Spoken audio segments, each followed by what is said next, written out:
will reflect off your face and make it, and just give it a nice glow. Very nice. So then, yeah, so all these various things that I've been working on, getting ready. She organizes everything by color. So if you're a pink person, you are certainly going to be drawn to this. Look at these. And that's how people work. I organized them various ways for many years and realized that no, what really happens is people are drawn to certain colors. So, the folks who are drawn to the blues and greens here, they would not even look at the pinks and purples. They'll just come over and look at the blues and greens. Which is neat. So we've got some necklaces in this category. All sorts of necklaces. In fact, that wild and shiny stuff, I don't know if you can get a good shot of that. That one came out really nice. Okay, let's see. Oh. Yeah. Oh, that's good. Yeah, you can see the little shimmer there. You can. You can absolutely see that. That's just really cool. That is nice. That stuff.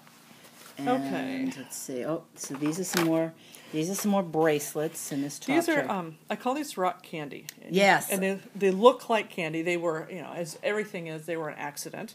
I was mucking around with glass, and when I put the glass on, a lot of times before I melt it in, it looks like that.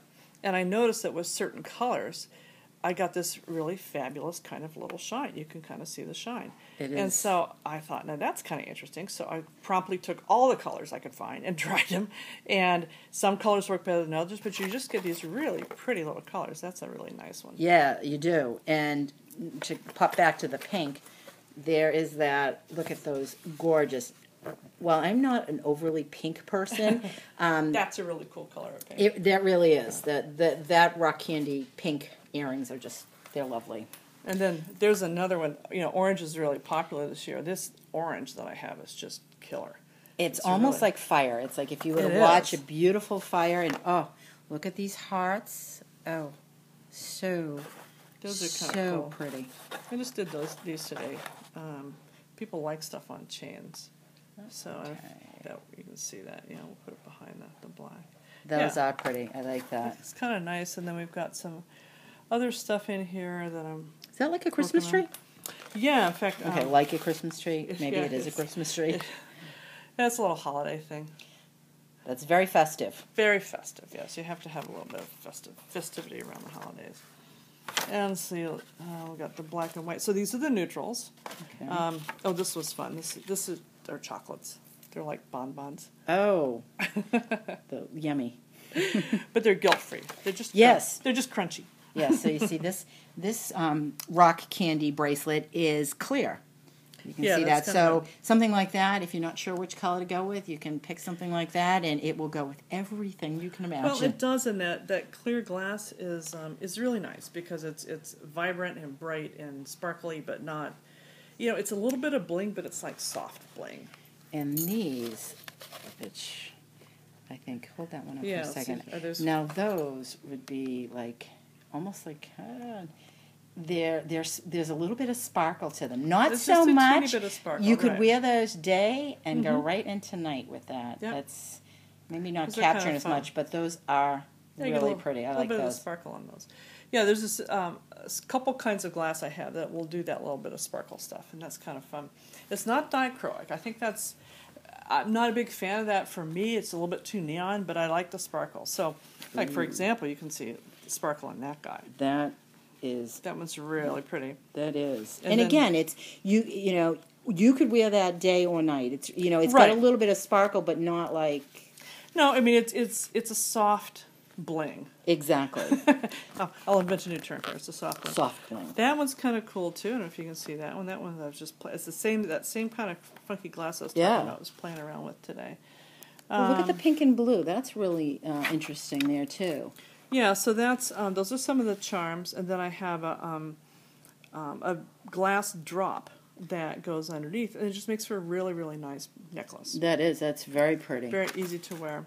Very neat. And then this is another, the kind of sparkle things. Again, soft bling. Nice way to do things. And I like to do a lot of stuff in metalworking. People really like that kind of wire wrap stuff, and I do too. I think it makes for a very nice looking kind of a... it's very classy looking. It is, and you get the silver, and you get a little bit of shine, but it's not so crazy. In fact, let's see if that's such a hallmark with me that when I designed my logo, I designed it with the little thing on the bottom because that's just what I do all the time. So it's become a tradition. In fact, if you look at any of my necklaces, I always have a clasp that looks like that. Now let's see if we can get a better shot of that. Yeah, we do. Yeah. We can. I did that because I hate those stupid lobster claws because they're too hard to pinch open. Yeah, and so, as you get older, they're very difficult. So you know what? So this just goes like that. This is so simple. Well, and it's pretty and it works very well, but it has become a hallmark of mine. So that's what my logo is. Another example of where art and function merge beautifully. I know. Just funny. I used to make all different ones, but now I just make and see, look.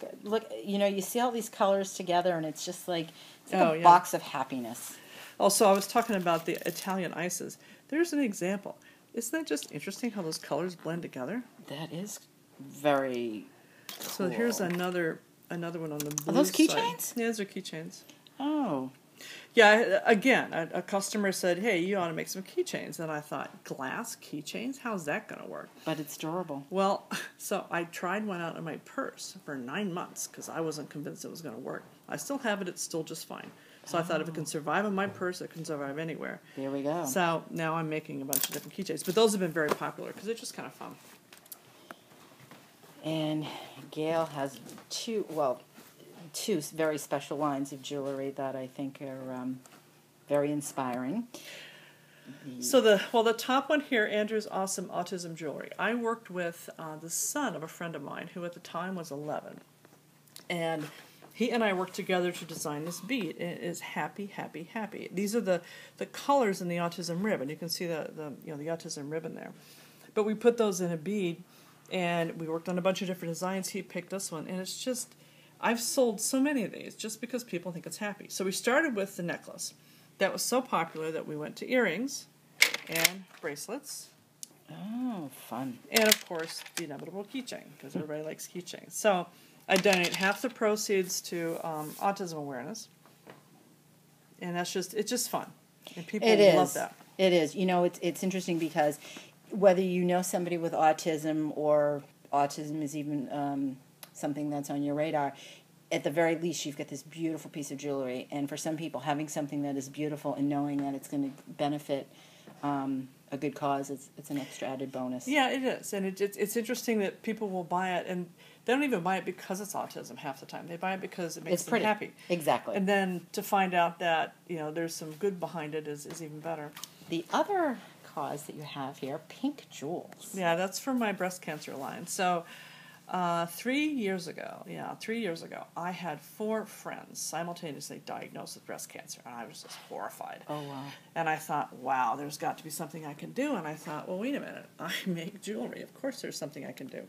So I worked with my first friend, and we made a necklace. It was so popular, we followed it up with a bracelet. And I've done it every year since then. So I asked the survivor to designate which cause she would like to donate the proceeds to, because again, I do half the proceeds to breast cancer. So this is the 3rd one that I've done. It's been hugely, hugely popular. I don't know if you can get it. It's a cute little pink heart. This is a dangle that fits on a Pandora charm, but it also, let's see if I've got another one here. Yeah. It also works on a chain for a necklace. And I have sold tons of these because people I think it's the color and it's delicate and it's fun. So do every year you design a new piece for this? Yeah, every year I work with a survivor and design a piece for her. So somebody, if they bought one every year, would have a collection. That's true. That's nice. In fact, I have a few people that have done that. So the subtle part, because when I worked with my friend Debbie, she said, I don't want anything that screams breast cancer. I am so sick of all that pink ribbon stuff. And so we took the pink ribbon and put it in the heart to make it a little softer.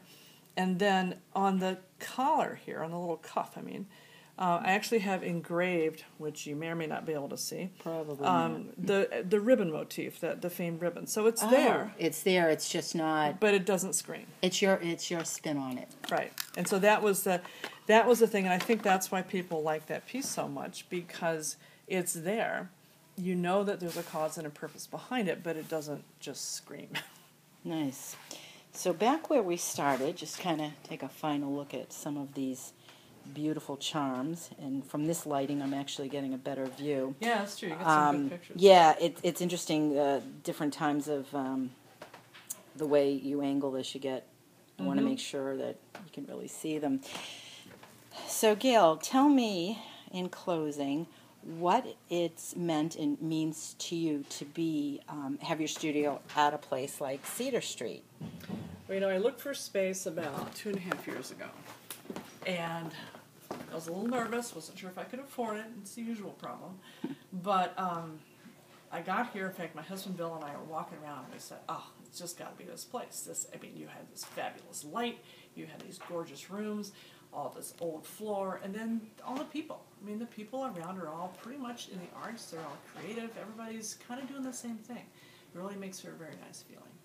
Well, Gail, thank you so much for inviting us into your studio and talking about your beautiful jewelry. And thank you. Thank you.